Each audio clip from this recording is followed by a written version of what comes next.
Vote মানেই কি শুধু ইভিএম এর কারচুপি, নাকি আসল খেলাটা হয়ে যাচ্ছে অলক্ষ্যে ভোটার তালিকার অলিগলিতে? দিল্লির রাজপথে দাঁড়িয়ে ঠিক এই প্রশ্নটাই তুলে দিলেন তৃণমূলের সর্বভারতীয় সাধারণ সম্পাদক অভিষেক বন্দ্যোপাধ্যায়। তার দাবি, ইভিএম নয়, গণতন্ত্রের আসল চুরিটা হচ্ছে ভোটার তালিকায়।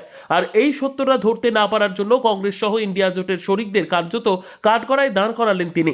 ভোটের রেজাল্টের পর এতদিন বিরোধীদের প্রধান অভিযোগ থাকতো ইভিএম হ্যাকিং নিয়ে, কিন্তু অভিষেক বন্দ্যোপাধ্যায় এক নতুন সমীকরণ সামনে এনেছেন।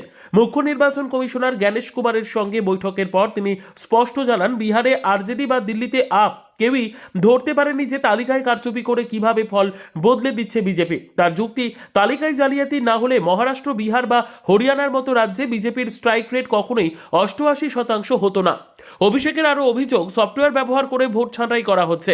উদাহরণ হিসেবে মহারাষ্ট্রে মাত্র 6 মাসে 40 লক্ষ নতুন ভোটারের অন্তর্ভুক্তিকে তিনি বড়সড় ষড়যন্ত্র হিসেবে দেখছেন। তার সাফ কথা, কংগ্রেস যদি এই কারচুপি আগে ধরতে পারত তবে বিজেপির হার নিশ্চিত ছিল।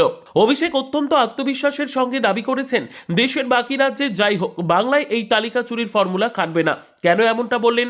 তার দাবি, তৃণমূল এই জালিয়াতি ধরে ফেলেছে। বাংলায় ভোটার শতাংশ কেন বাড়ছে না সেই প্রশ্ন তুলে তিনি নির্বাচন কমিশনের স্বচ্ছতা নিয়ে বড়সড় প্রশ্নচিহ্ন ঝুলিয়ে দিয়েছেন। 1,36,00,000 সন্দেহজনক ভোটারের তালিকা প্রকাশের দাবিতে তিনি এখন অনড়। অভিষেক জানিয়েছেন কিভাবে এই জালিয়াতি রুখতে হয়, আর সেই অভিজ্ঞতা তিনি শরিক দলগুলির সাথে ভাগ করতে প্রস্তুত। আগামী 14ই ফেব্রুয়ারির চূড়ান্ত ভোটার তালিকা যদি ত্রুটিমুক্ত না হয় তবে তৃণমূল তা মেনে নেবে না, আইনি পথে হাঁটবে। সফটওয়্যারের মাধ্যমে নাম বাদ দেওয়ার যে প্রক্রিয়ার কথা তিনি বলছেন, তার মোকাবিলায় বিরোধীদের প্রযুক্তি নির্ভর হওয়ার পরামর্শ দিয়েছেন তিনি। বিশ্লেষকরা বলছেন, অভিষেক বন্দ্যোপাধ্যায়ের এই আক্রমণাত্মক অবস্থান জাতীয় রাজনীতিতে অবশ্যই তৃণমূলের গুরুত্ব আরও বাড়িয়ে দিল।